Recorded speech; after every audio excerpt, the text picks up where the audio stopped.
Oh, good. Don't forget. Run. Just kidding.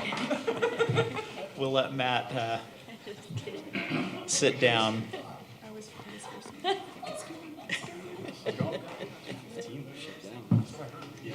All right, it looks like we're all here. It's 6 o'clock. We'd like to start our meeting by quoting the Pledge of Allegiance. If you'd repeat after me. I pledge allegiance to the flag of the United States of America and to the republic for which it stands, one nation, under God, indivisible, with liberty and justice for all. Thank you. Can we have a roll call? Chair Lidke. Here. Vice Chair Erickson. Here. Commissioner Tippett. Here. Commissioner Snow. Here. Commissioner Anderson. Here. Commissioner Benson. Here. Commissioner Kasparian. Here. Great. Thank you. We have a full commission. Candy, welcome back. Thank you. Has everybody had a chance to review the minutes from June 28th? Sorry. Yes. Anybody have any corrections? No. Do we have a motion and second to approve the minutes? I'll make a motion to approve the minutes of June 28th, 2023. I second it. All in favor? Aye. Okay, the minutes are approved. Thank you. We have 3 items on our agenda today. The first item is with Dan Jepson. He requests a conditional use permit approval for a flag lot located at 220 East Greenwood Avenue in the single-family residential zone, SF1. And John, you're presenting for the city?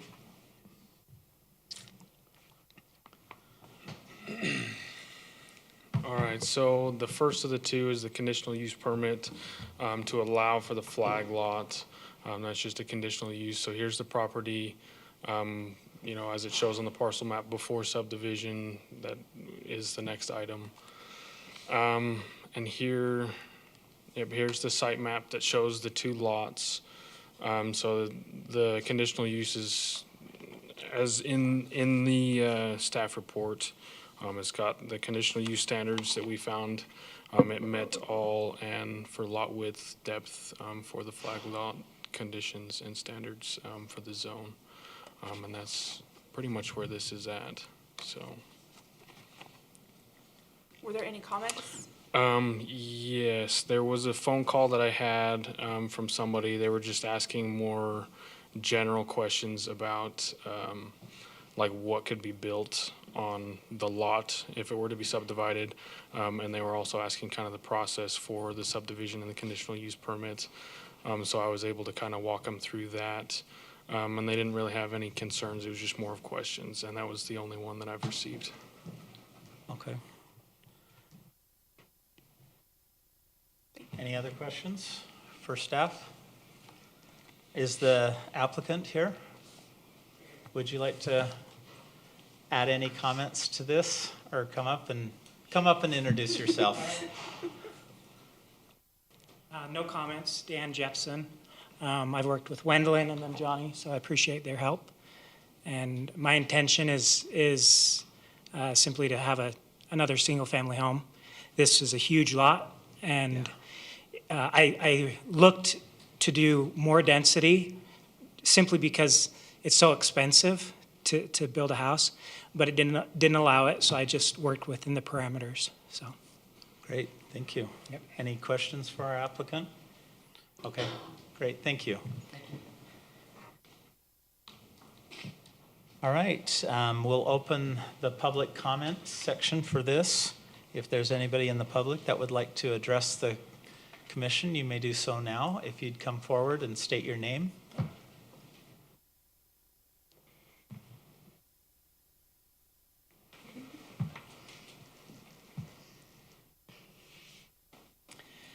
Hi, I'm Brad Phillips. I'm Dan's neighbor that just lives behind him, and I'm here with my wife, and and another neighbor.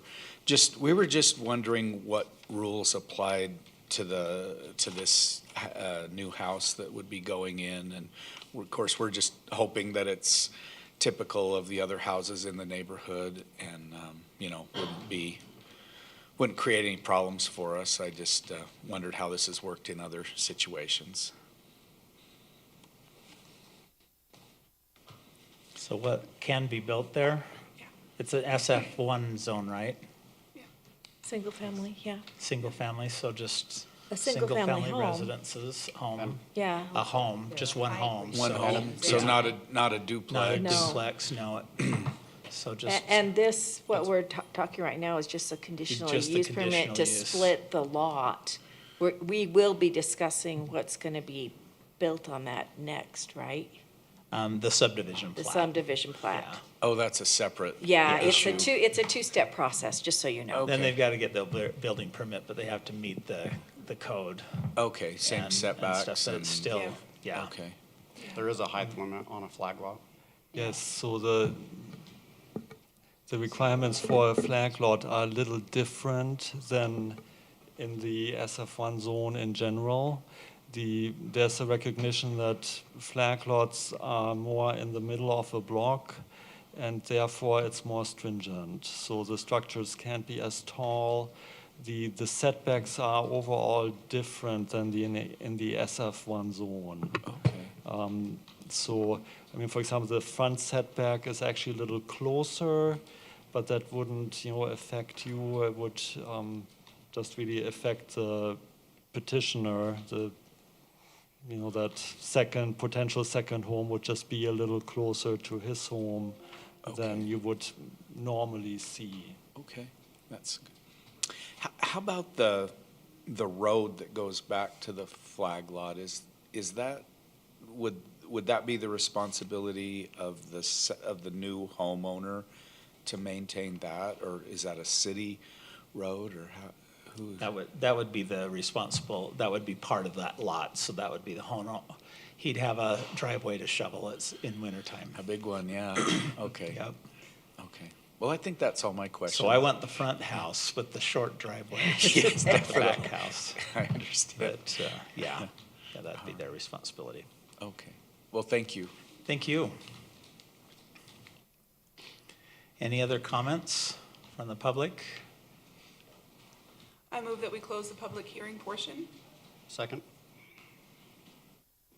All in favor? Oh, No voice vote. Correct. Voice vote? No, No, roll call. yeah. Okay, Or, sorry. I'm sorry. I got the two confused. Yes, you can just do a voice vote. to Voice close, vote. to close. you That's can what do a my voice. cheat sheet said, is Yes. voice vote, so. Yeah. All in favor? Aye. Anybody opposed? Okay.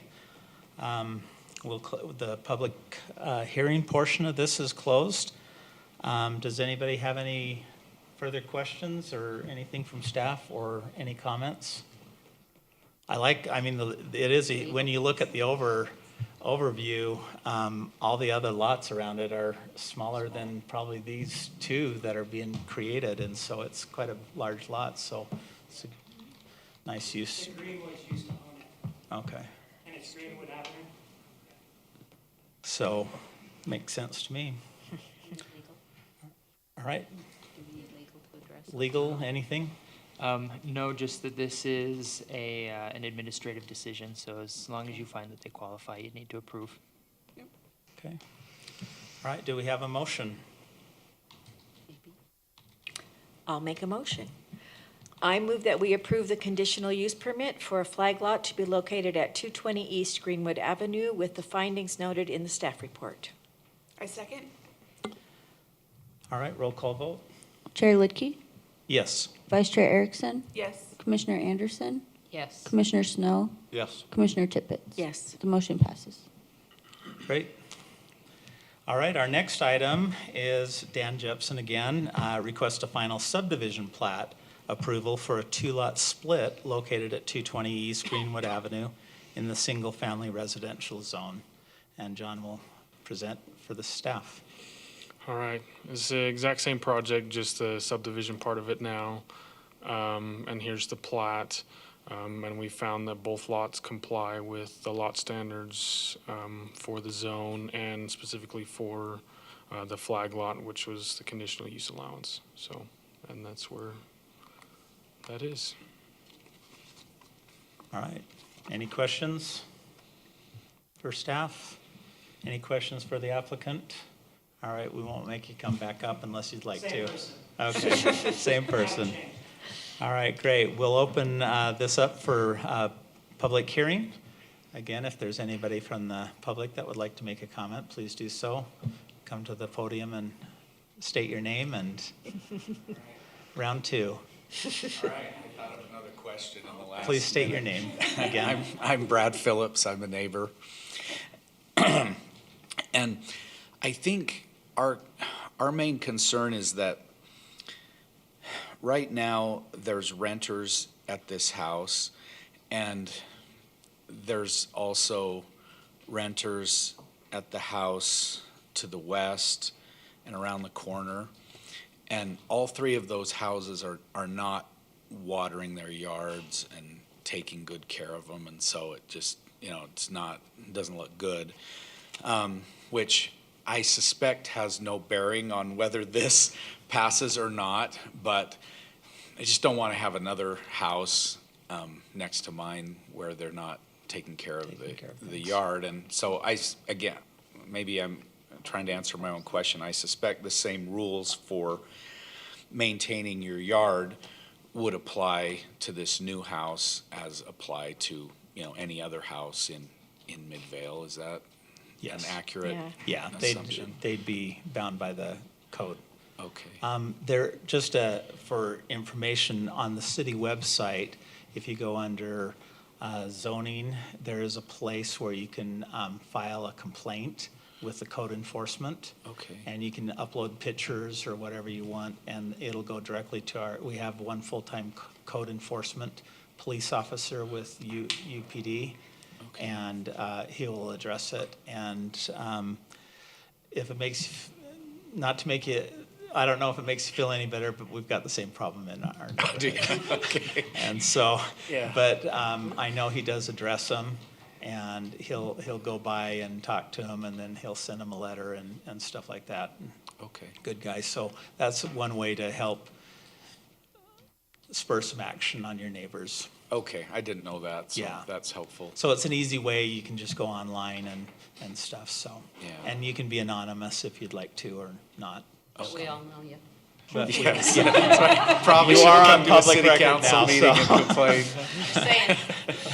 All right. And I just put myself on public notice too. I just told you my secret. All right. Well, thank you. I appreciate the chance Thank to you. comment. I stayed very quiet. I do have a question. So is the intent to sell this property, not rent it? The new, property? Yeah, I intend on selling it. I have an interested buyer behind one of the neighbors. I'm not a developer. not that it matters, but usually home ownership, people take care of things better than renters do. So You hope. you hope. So that's something. All right. I move that we close the public hearing portion. I second it. All in favor? Aye. Any opposed?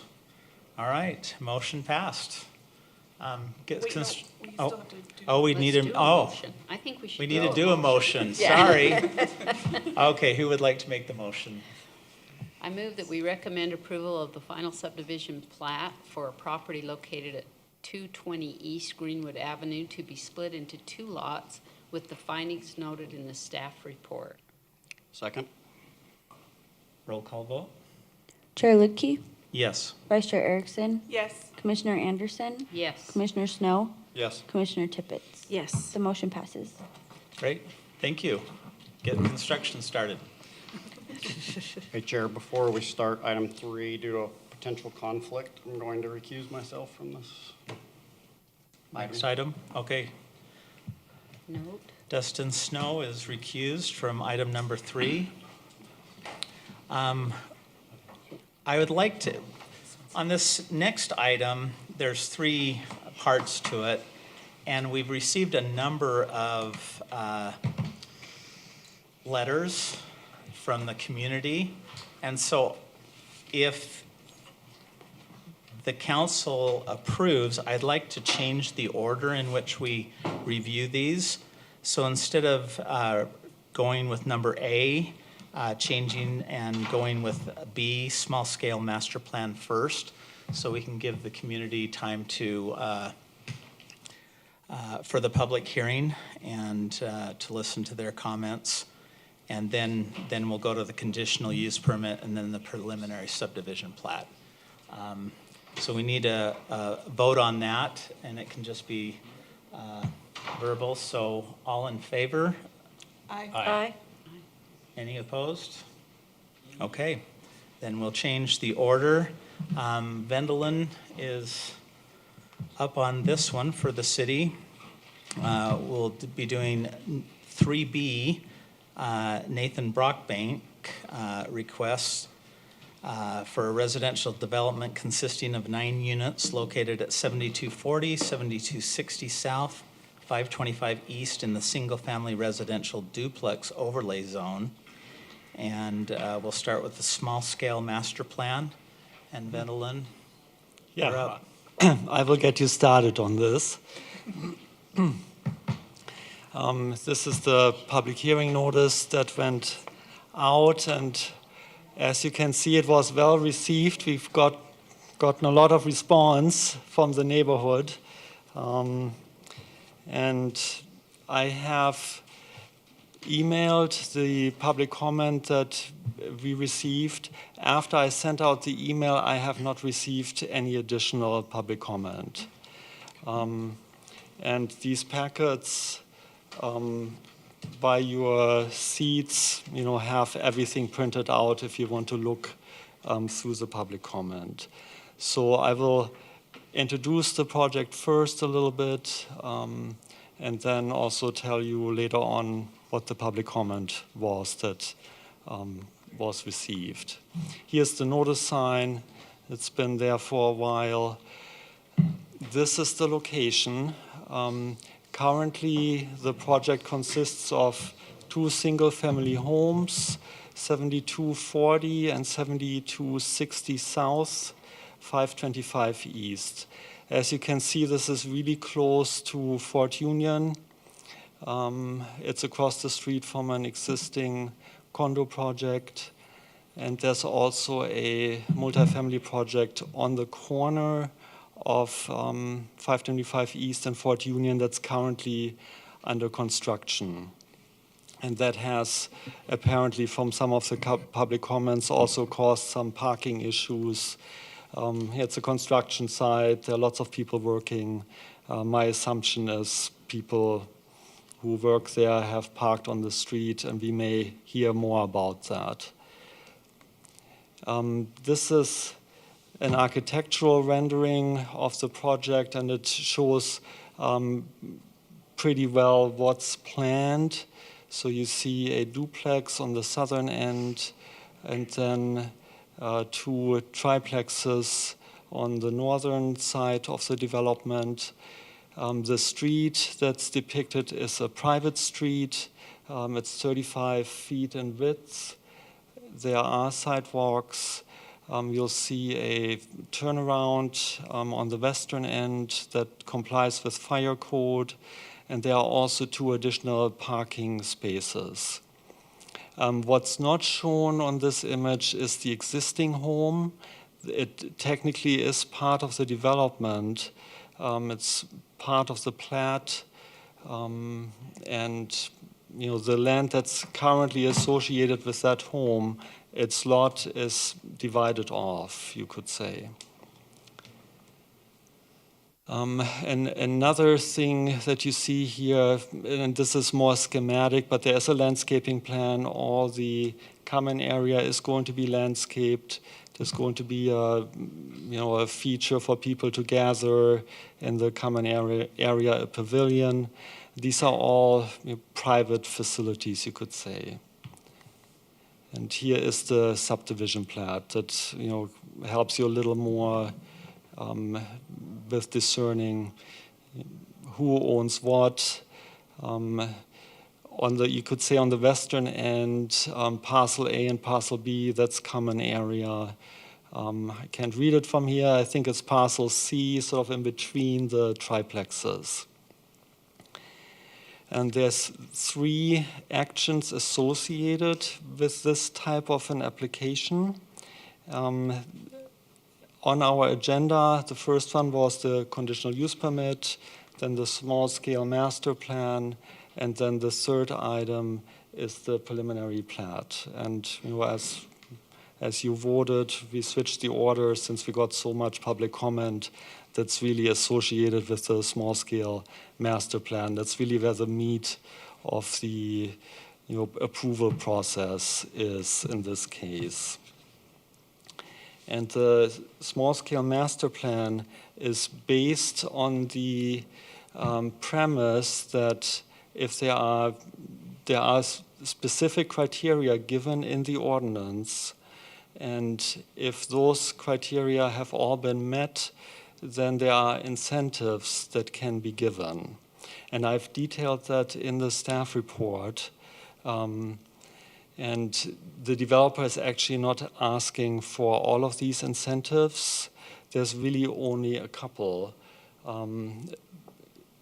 One of the incentives in this case is that the setbacks, and with that what the ordinance calls the yards, are being diminished.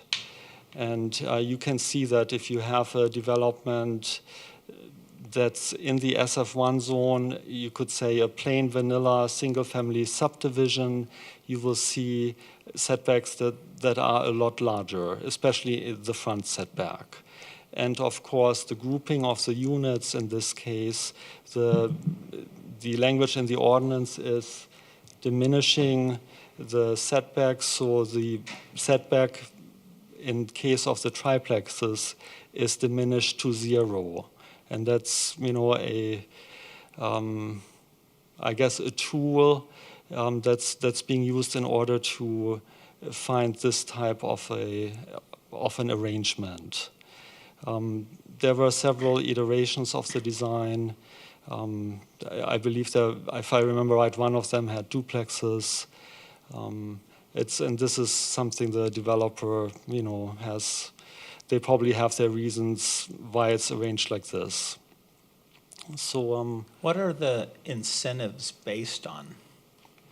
The incentives are based on fulfilling certain requirements, and I can. Do you want me to go through those requirements with you? Yeah. Okay. So if you are looking at the staff report,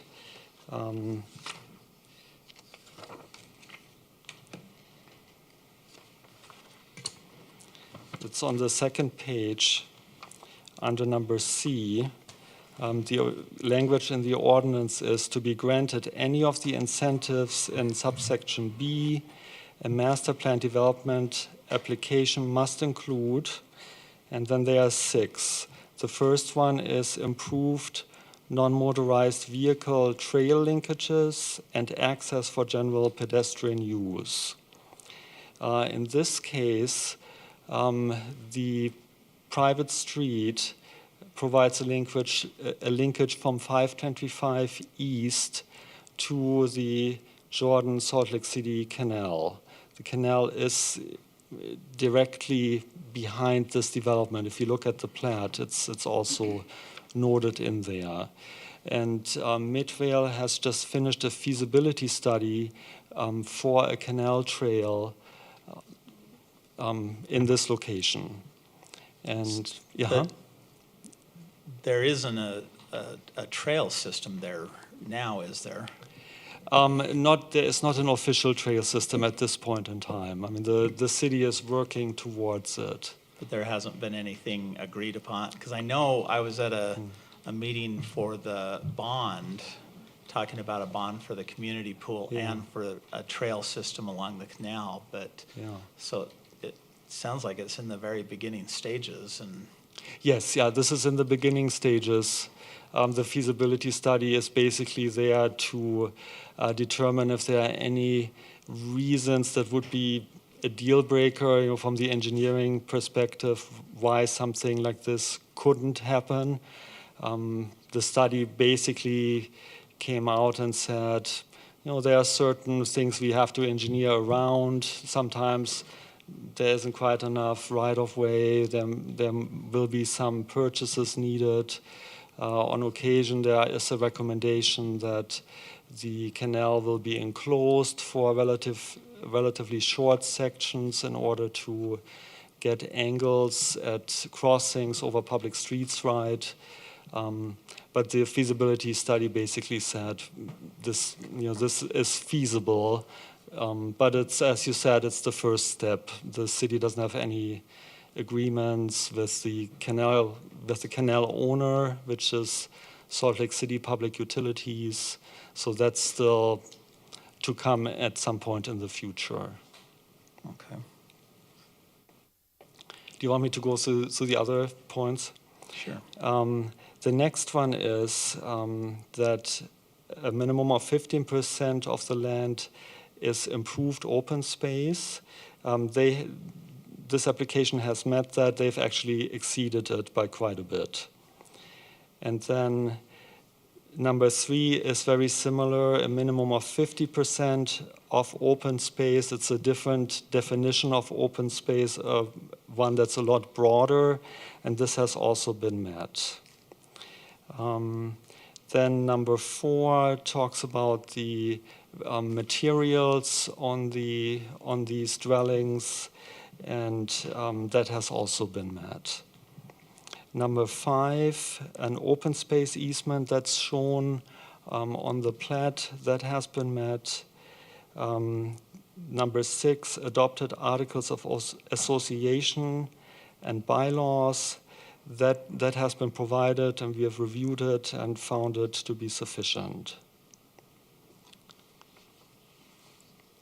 So this is basically the analysis that we've gone through, and then the incentives that are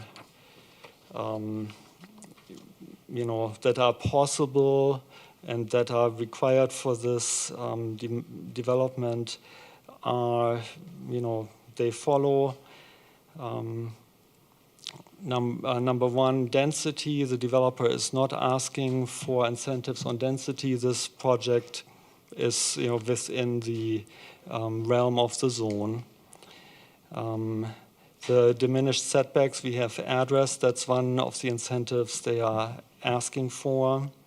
The private road is one of the incentives in combination with diminished frontage requirements. Height of structures, that's not something they are asking for, plus that is also regulated later on with the building permit. And then reduction of parking, that's also something that they are not asking for. This development application complies with the zone. The zone requires 2 parking spaces per dwelling unit.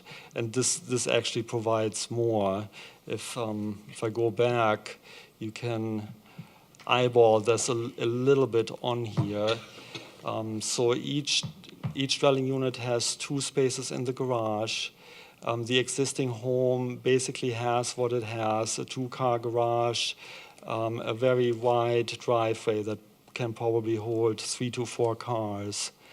And some of the driveways of the townhome units, but not all of them, can also hold a vehicle. I mean, you probably can't park a Ford F-350 on these, but a smaller vehicle you could on some of the driveways without blocking the sidewalk.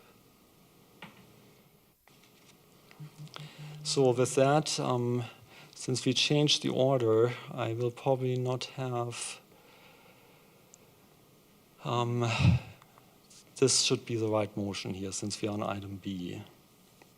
Do you have any questions for me on this? Well, the one question, just the incentives, I mean, the first incentive is that it has linkage to a trail. Yes. So it seems like that's kind of the priority to kind of help incentivize people to develop near these kind of trail systems. Is Yeah, what one I'm could, thinking. one could One look could- at it that way. But my concern is if that trail system is never developed and never done, then we've given them incentives that they technically don't qualify for. Yeah. 'Cause, I mean, if the bond doesn't go through and if, there's just a number of things that could go wrong. And so it seems like, that's a concern for me, giving someone an incentive on something that doesn't exist necessarily right now. And we know how things kind of tank sometimes in our lovely economies. So that's kind of a concern to me. Any other questions or? Not right now. Yeah, Okay. there's a lot to go. Okay. I'm okay so far. Any other questions for him? Not right now. Okay. Okay. All right, is the applicant here? Would like to come forward and state your name?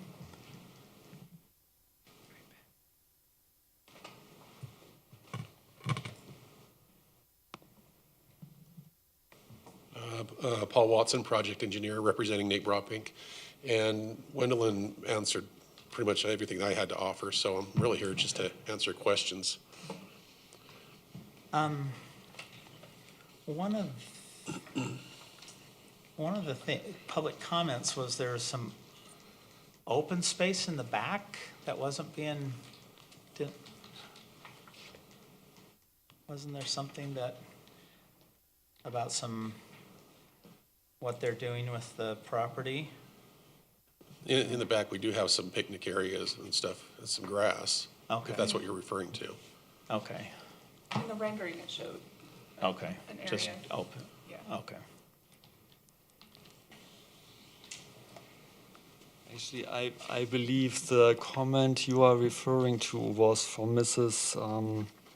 Robinson.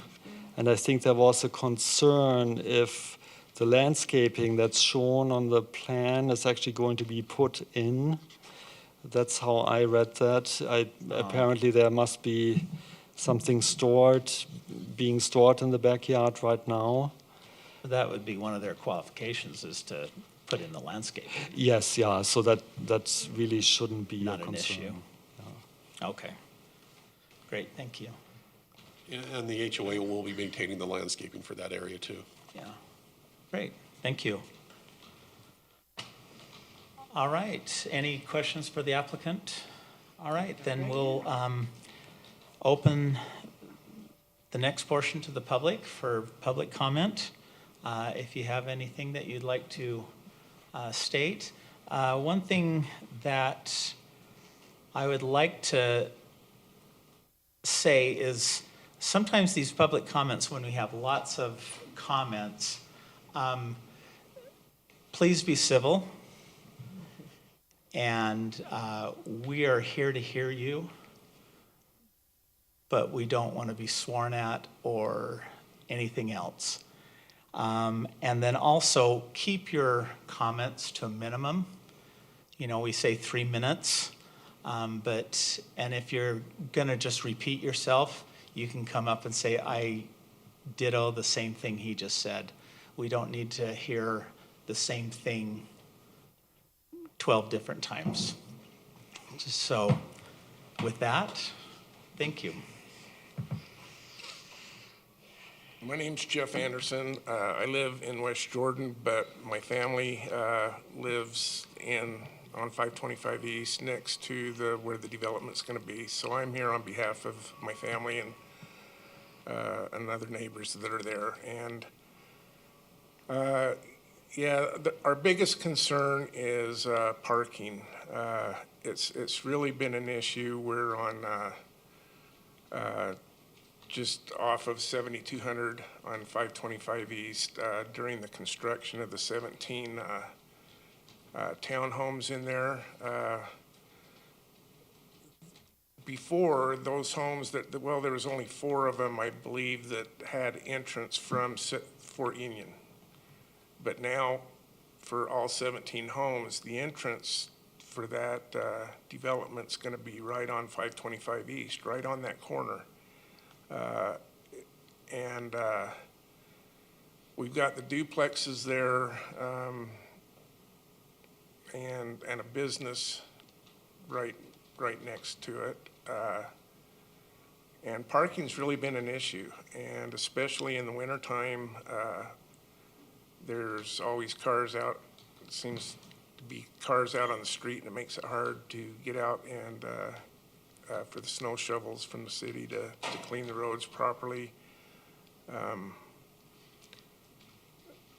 So I just believe that the biggest problem we foresee with the development of this now is just parking. You know, I'm there quite often, and it is difficult if there are cars parked on both sides of the street. In that particular area, it narrows down to where only one car can go through at a time. Yeah, So, parking's an issue Yeah, that, all over. you know, with talking with the neighbors, I believe that's the biggest issue that I see. Thank you. That's, okay.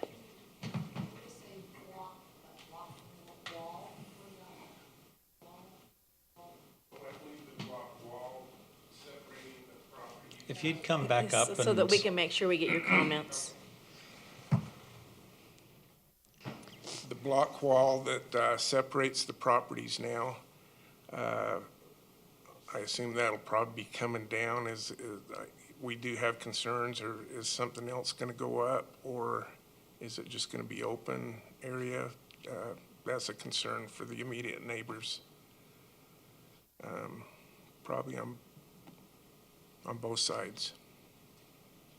so the boundary line rock wall? Yes. Or- The boundary, the block wall. Mostly, I'm just talking on the north end of the property. Okay. So is that going to stay up, or is it going to come down? If they take it down, are they going to put something else up? Okay. So We'll ask the, we would We like can to have know. Yeah, we can have the what the plans developer are. answer that question for us. yeah, we'll have the developer come back Okay. and address any of those concerns.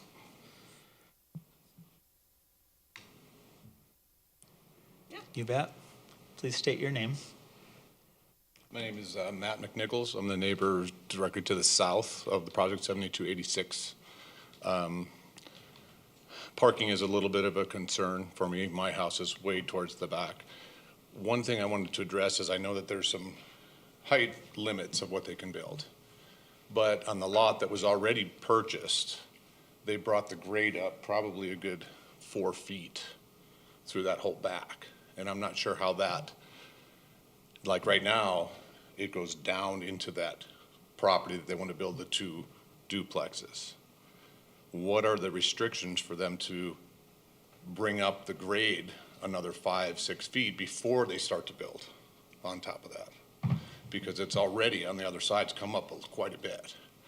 And then that's what my concern is. I mean, I purchased that property because of its privacy, and that's going to be gone.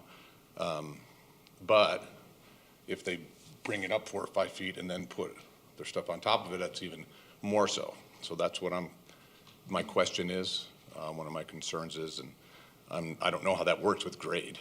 I know how height restriction works, but how much can they bring the dirt up before they put it on there? And that's my biggest thing. And it's really maybe a question for the developer, how it works with the city. That's it. Okay, Thank thank you. you. Would there be water drainage up and up and down? Yeah. I mean, it's not gonna be, and then if they bring that up, then you're talking. My name's Mark Snow. I'm going to be the builder on the project. The center block walls that are there now are going to stay there.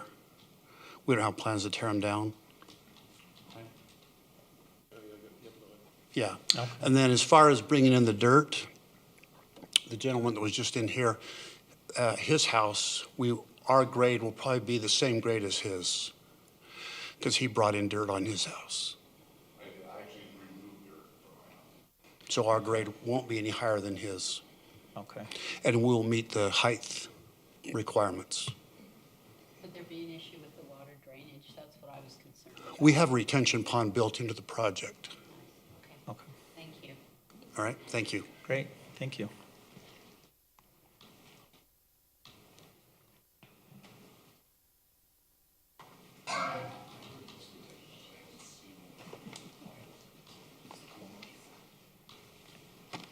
Hello, I'm Mike Davis. I'm at 518 East Fort Union Boulevard, otherwise known as the Historic Farmhouse. So we'll have a history lesson later. It'll be short, I hope. And we'll talk about the future, but you know, we are going to talk about parking because we've got a real problem there already. You know, the big unit went in, the big complex right on Fort Union. And it's been tough. We expected it in construction, but we expect it to get worse when it's finished. You know, all the trucks can just get in there anywhere. It's been tough, but that I think that place only has like 4 or 5 additional parking spaces on it. And nobody can park in front of their driveway there, period, or their garage. There is no driveway. So we know that the parking is going to get tougher, and it's already kind of not good. This particular project where we get into the, you know, 525 narrows down. And I think what's happening here is there will be push out onto the street with what's happening here with the parking. It's cause and effect. There's no way it's not going to work. And I realize we have statute and it says this works and this is what kind of parking you have, and it's going higher density. And I guess I'm wondering, where are these laws coming from? They're coming from Capitol Hill, and a lot of them are one size fits all. They're coming down, it complies, but the local ordinance, the local municipality, I understand, if you check all the boxes, it's over. You know, there's no wiggle room here. And I just think in the end, we're about to impact a neighborhood which has a parking problem already. And we don't really know what's going to happen when the big unit thing comes online. But it's not going to get better. It just won't. You know, and I think, you know, we need to step back. And so we get a statute, it comes down, and is it good law? Or is it, you know, is it one size fits all? Does it work everywhere? I don't think it does. You know, and as far as history, you know, what we do here today is going to matter. You know, the house that I have, I'm working on, it's about 150 years old. You know, if I had a quarter for every time somebody said, what a great thing, you know, this is and all that, we'd all be eating, you know, steak and lobster tonight, everybody in this room. I mean, everybody loves it. It didn't start with me, it started with somebody else, and it really wasn't anything special, but it just turned out to be preserved, and now it is. And now everybody starts to tell me, gee, something great happened here. And I'm like, great, thank you. Can you give me a quarter? You know, but I don't get my quarter. And if this thing goes in with a higher density, there will be problems on parking, more parking, you know, and it's just this great development. I'm sure it's going to look good, but the parking should really be confined to the development. I mean, holidays, how's that going to work? It's not. Snow and ice, it's not going to work. So we're about to do something here that's going to have a 150-year impact. And is it the right thing to do? That's what I think. I don't think it is. I think we need to step back and start, you know, what are the neighbors experiencing there, you know? And we have rental units, you know, basement rental units where the tenants can't park in the driveway. They're already supposed to park on the street. You know, I don't know whether that's legal or not, but we already have parking getting pushed out onto the street. And now we're gonna have more, and I'm just saying, do we have to? Is there a plan, some other plan to get this parking to where this complex can actually live better for the people that live there? You know, because it's gonna depend, the quality of this development also depends on parking. So, anyway, I appreciate the commission's time. Thank you much. Thank you. Thank you. Appreciate it.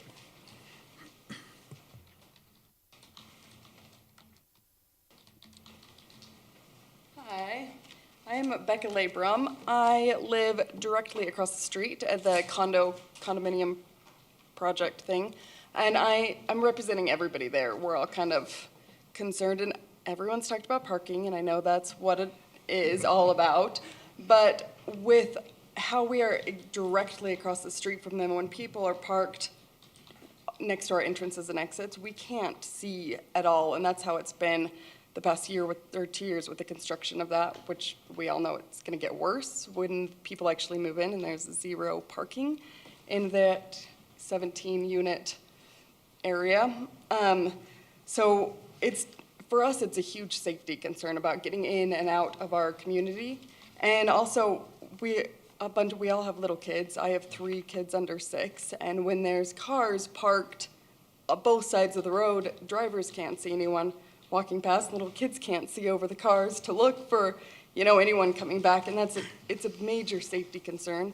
Especially, there's a park access just right down the road, so kids cross that road to get to the park, and when you just can't see kids, and that's a big deal. And sorry, I wrote up this thing, but I think everyone's kind of brought everything up. Now, sorry to interrupt you Yeah. and stuff. Is there any way we can bring that to the attention of city engineering to take a look at it and maybe put some no parking?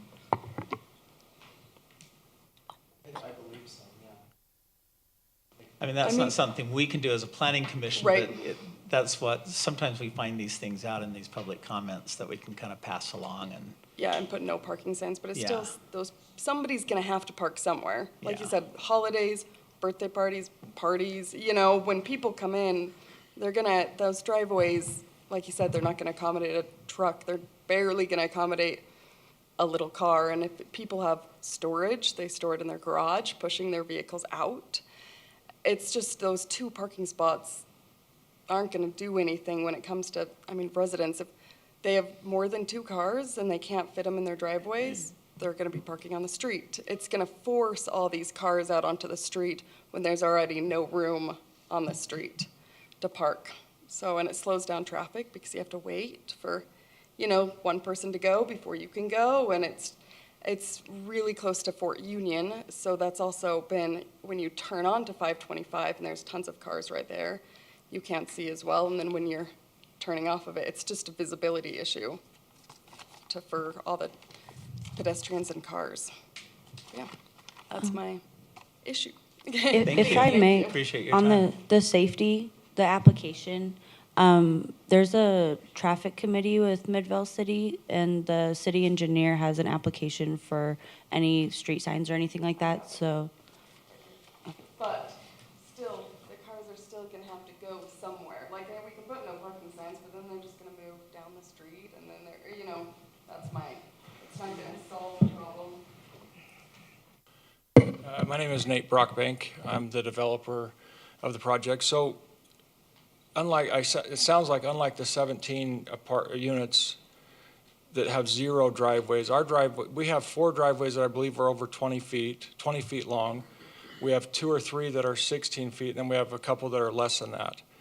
And we have 2 extra parking stalls in the development. And I met with my engineer today because I heard this was, some of the rumbling, and we can add 4 extra stalls if it doesn't go against the green space. So we'd have 6 extra stalls in our community. And I'm a big believer that you need extra parking. And so I'd have no issue, and if you want to pull it up, I can show everyone where we were thinking about putting it if now is the time. I don't know if you have the whole plan set here, but. There's a remote right there if you just page back. Other way. Yeah, this is, yeah. It's okay. Okay, so there's not a pointer, but you see the park, we could put 2 stalls in the park and still have enough room to put our playground and some extra sod, which is right there on the corner. It's parcel D? I can hardly see. No, it's parcel, Here's parcel A. okay, keep coming towards 525, right? All the way up to 525, right there. Oh, parcel. We can have 2 parking stalls there and still have enough room for our park. And I was talking to my engineer today, I still think that's open space, even though it's a parking stall. So we still would, but that's a Wendelin question, this is something. But he said we have plenty of landscaping, et cetera, but we could add 2 parking stalls there. And then we can add at the end of the fire, we can add two stalls there. So that would give us 6 extra stalls in the community, and then each unit has 2 car garage, and then like I said, 4 or 5 of the units can fit 2 cars in their driveway and not being over the sidewalk, and then 2 of them can fit 2 smaller cars, not trucks or anything like that, but 2 smaller cars, and then we have 2 with driveways that are not, you wouldn't want to, it's probably a little bit similar to what's at the 17 units. And that's why we had just the 2 extra. But we can easily add 6 extra, and I hope that will resolve the problems. We plan on putting no parking signs on 525 in front of our community on that side of the street. And so we hear the concerns, and so we're willing to do that if that's what you guys ask us to do. And I think it would be something that would be a benefit to our community, so we're not coming out onto the street. So that's all. Any questions for me as a developer? Can you make it so that they can't park on the street inside there? The private? The private? I mean, that They- might settle. Behind me, I live by Shelby Lane, and you cannot park where you pull out of garages and things like that. Nobody can park on their sidewalk entrance areas. I believe that's the same It with seems us, to really help. I don't think That's you the can same with anyway us. You legally. can't park on block the- a driveway. Yeah, you Well, can't. I'm just saying next to it or whatever, there might be a little space and Yeah, 'cause I mean, you take care of that if nobody. We don't have any 'cause people street, park we don't have any sideways. street parking on our private road. Yeah, that's good. So, but like I said, we could add 4 stalls easily, and it really doesn't affect us, but it sounds like it would affect the community in a positive way if we were to add those 4 stalls. So, That'd be good. thank you. Great, thank you. Thanks. Gwendolyn, is that something they can do and still fall within their open space? We'll probably have to talk that through with legal. It depends on how you look at the parking in the end. Would most people say parking is open space? Well, it depends. There could be a lot of ugly common area or public open space. I mean, I think it's not, let me word it this way. The open space, there are these 2 different types of open space, and on the one type of open space, they are sort of right at the cutting edge of it. On the other type, the improved open space, I mean, they are beyond what the ordinance requires in this case. So, I think it would have to double check with legal if that could be done. Yeah, I guess when you check with legal, but I do large master plan communities, and we build parking, 40, 50 parking stalls for a park, that it's considered open space for that park. And so that's why I talked to Paul, my engineer, today. I said, even though you're only doing 2, it would still be considered open space. Now, I don't know if your ordinance says something different. I don't know who legal is, but. Don't raise your hand, Lee. Okay. Okay. Yeah, deputy city, there you go. Okay. So I don't know how that works, but we don't want to make the community upset. To add 4 stalls And, you know, if you wanted us to gravel the 4 stalls to the road base, if that makes you feel better, we could do that. We could leave them as grass, and you just pull on the grass, and we have concrete around the 2 stalls. It works. It's not the best situation. Asphalt's obviously better for a parking stall, but it still works. So we'll do whatever you guys would like us to do with those, you know, and make it legal. Okay. Thank you.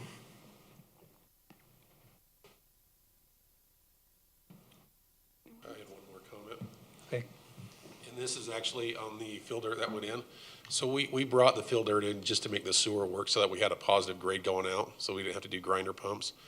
So we did not bring the dirt in to raise it up or make something pinnacle or anything else.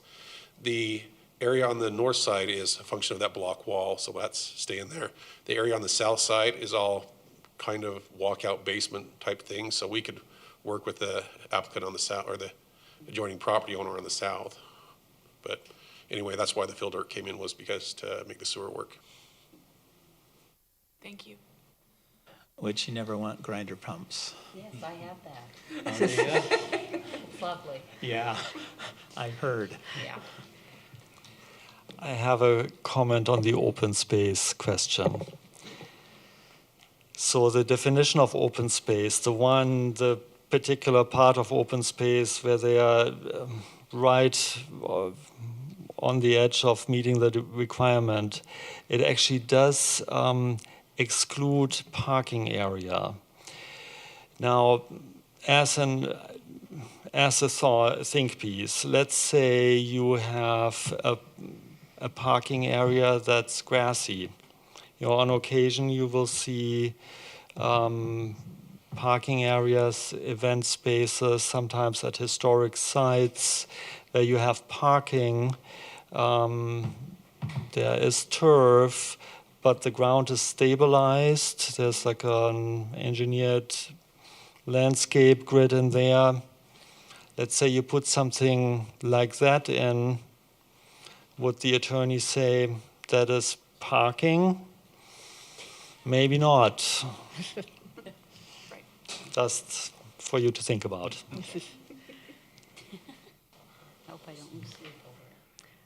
I'm not going to say what the attorney might say, but even if it's not considered parking, we do meet the parking requirement. And so just to make the community feel better about the parking, I mean, we could landscape it where maybe you do a brick, instead of, you know, on a normal asphalt parking, you have a white painted line. We could do a brick line, landscape, you know, sod, whatever you guys would like at that place. We maintain it. People aren't there. You mow it, trim it, water it, and those kind of things. But at least from what I'm hearing from the community, is that they just want us to see more parking, and whether it's asphalt or grass, you know, like I say, we're willing to do that. So. If you just state your name again so she can keep track of all our Paul public Watson, comments. project engineer. And we had one other thought when we were talking about this morning. We have a 35-foot width for the shared alleyway. If we could do a sidewalk just on one side, that would give me 5 more feet in my driveways on 4 more of those lots. I think we'd still have the trail connection, but we did the 35 feet because that was the minimum standard. But if we could get a variance on the other side, on the north side, that would make all the lots have at least 20 feet in their driveway, with exception of 3, and those would now have 16 feet.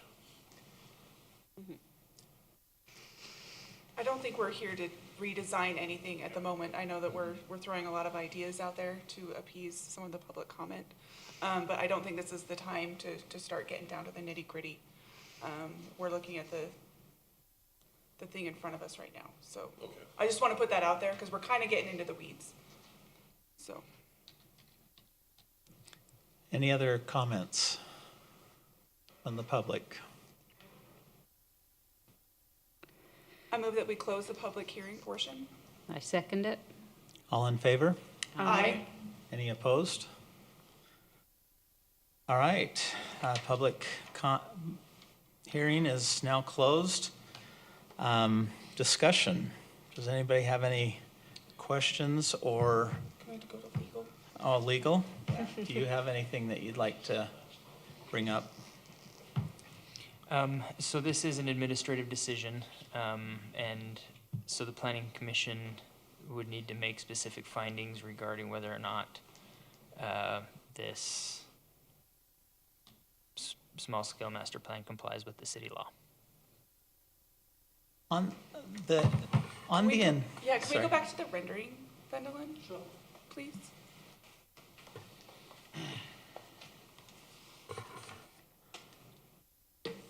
Yeah. So on the incentive, they need to meet all 6 of those criteria to get the incentive, to qualify for the incentive? Yes, so the ordinance is set up where it's and, each number 1 and number 2 and number 3. Okay. Because that's kind of been one of my things that unsettles with me is if that trail system doesn't go in, it seems like that's number 1 for a reason, for that, to give those incentives. And if that, we're kind of jumping the gun to give those incentives without that trail system in place. That's kind of one that I recognize that doesn't sit well with me. So this is a single-family duplex overlay. So. That's a threeplex. Yeah, threeplex, 2 threeplexes and a duplex. So that doesn't comply with the duplex overlay. That was another one of my concerns is and when I was looking at the incentives, they took out, it had multifamily in there years ago, but then this, that zone, that was changed and removed, and so to me, it doesn't meet the code. It should only be no more than twin homes rather than triplexes. And so that's another issue that I have. Those are the 2 big issues that I have with it is to me, the thing that I look at is, city council has complained, people have complained about, high density and all these things, and yet no one changes the code. And here we have city council, they've changed the code to help limit some of that higher density, especially in these kind of areas. And then I feel like we're ignoring what they've tried, the productive things that they've tried to do versus zoning. And so that's. Well, our hands are tied if that's what the zone is. Yeah. Right. Yeah. Our hands are tied with that. Yeah. The zone is duplex overlay. Duplex overlay, so I think. That's not threeplex, it's duplex.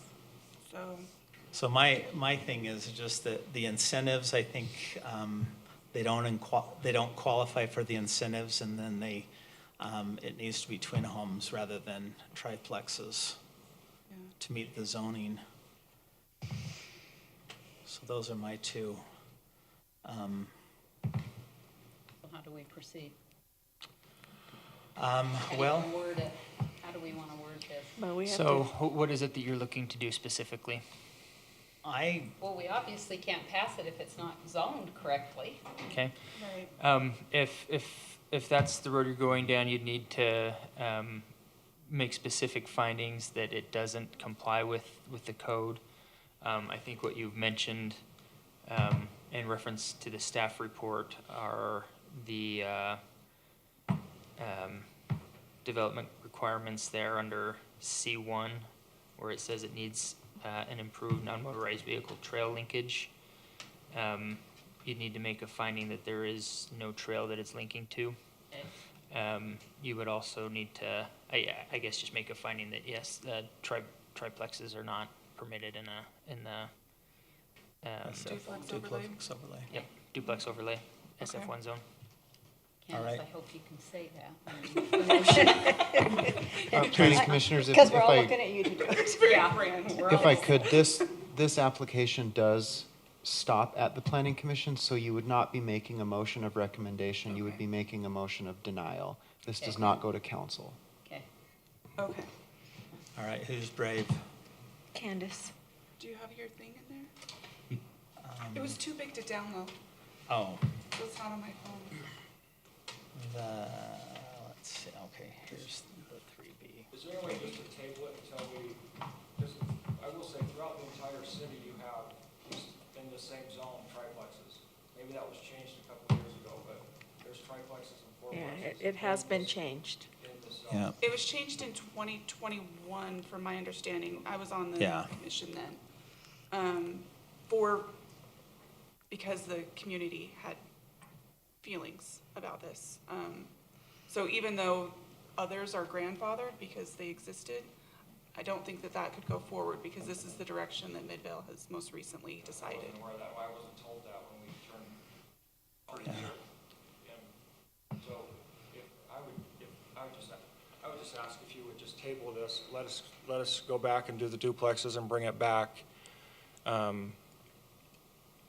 I don't know what makes any difference. We're going to change it anyway and try to come back. But if you would just table it, it gives us an opportunity to make the changes with staff. And There's not just the duplex overlay though. As we mentioned, the trail connection was also. understand. I mean, no, And that table. doesn't change with the site. No, table the whole thing. We'll bring it back, meeting those things that you guys are looking for. Aaron, do we want to decline or do we want them to withdraw their application for the time What's being? best for them as well. I mean, Yeah. we're not trying to stop him from doing things. We need to work together, but we need to do what's best. Well, my personal thought on this one would be the cleanest way is to deny it, let them submit a new application, and let that go through the process again. It doesn't completely stop them from wanting to develop the site, but it creates a bifurcation of the applications, and that's my initial Okay. thought. That's fine. Okay, Okay. great. Let's see.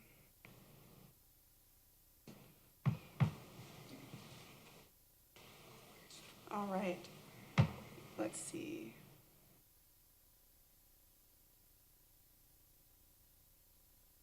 I move that we deny the small-scale master plan for the residential development consisting of 9 units located at 7240, 7260 South, 525 East in the single-family residential duplex overlay zone.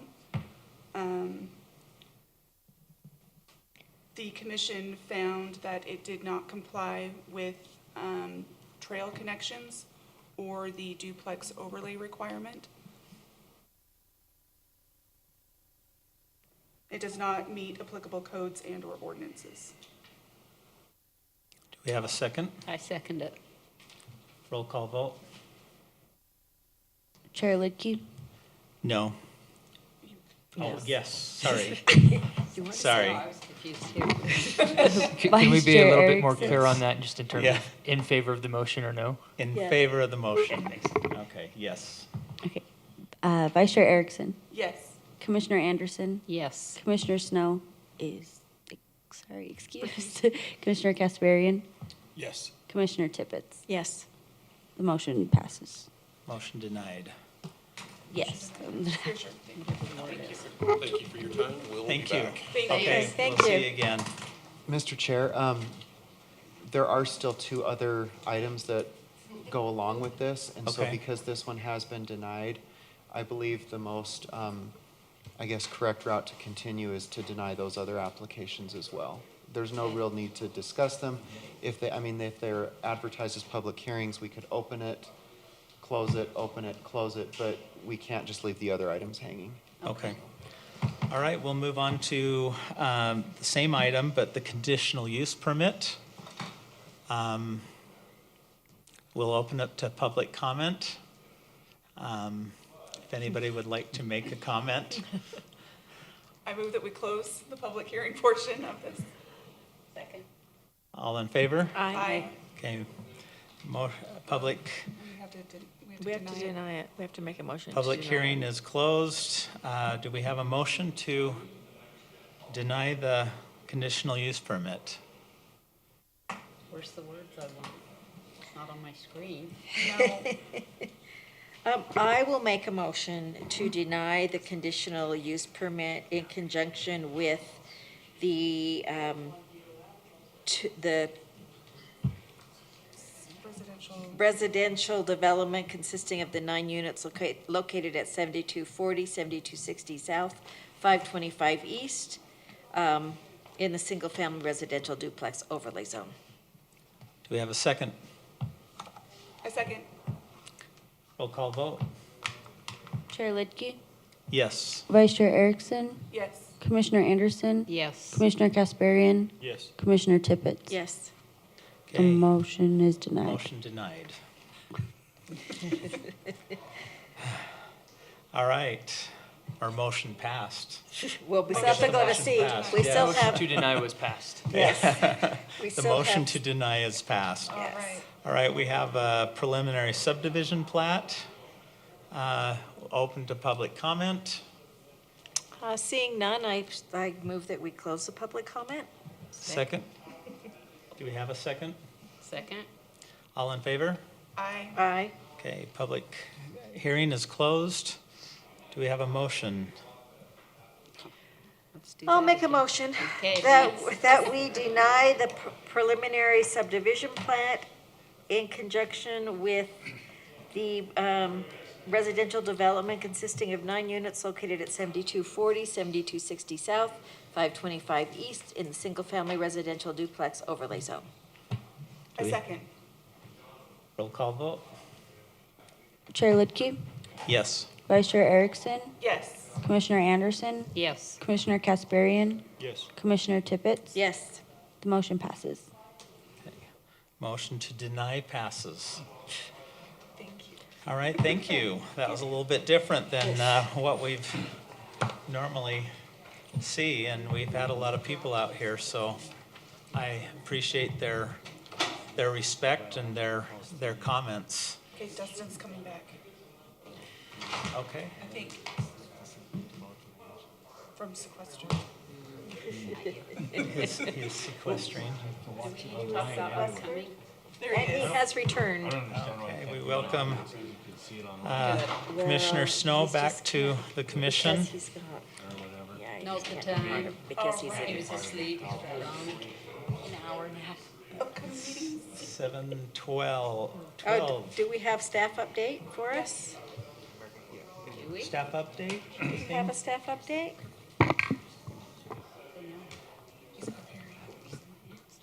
We are still working on the station area plans, but that is they are starting to get to the final stage. At City Council meeting yesterday, I don't know if any of you followed that. The consultant for the Main Street study made a presentation, and it seemed the City Council really liked many of the suggestions that were made. So that's moving forward, and they're going to present their final document probably within the next 2 months. Now, are they working on multiple at the same time, or just working on one first and then the next one, and You mean the station area plans? stationary plans? They run parallel. Okay. There's one consultant that works on the Bingham Junction station area plan, and that's it's a package together with 2 stations in West Jordan. Okay. The Oh, Gardner okay. Village station and then the City Center station in Okay. West Jordan. Our other station, the Fort Union station, and then the Center Street station, that is in another study, and those are treated together. Okay. So those, So there'll be 2 presentations for 3. yes, Small scale. yeah. Okay. And as I said, the Main Street study, that is separate from that. However, the consultant is the same, so that confuses people sometimes a little bit. And there is a lot in motion on Main Street. The city does have money to install lighting. So that may happen at pretty soon.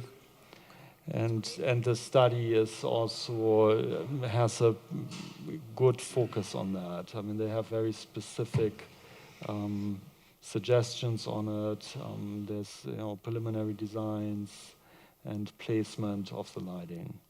Very cool. Wonderful.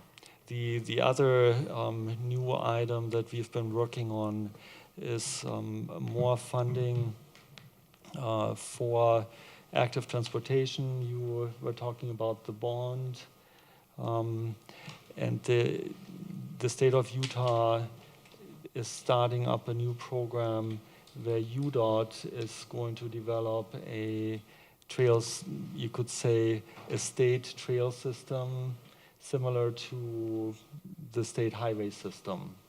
Okay. And that has started up, and we had a meeting in order to get a foot in the door, pretty much. The legislature appropriated $45 million for this year, and they also committed for an ongoing $45 million appropriation. So that will change quite a bit.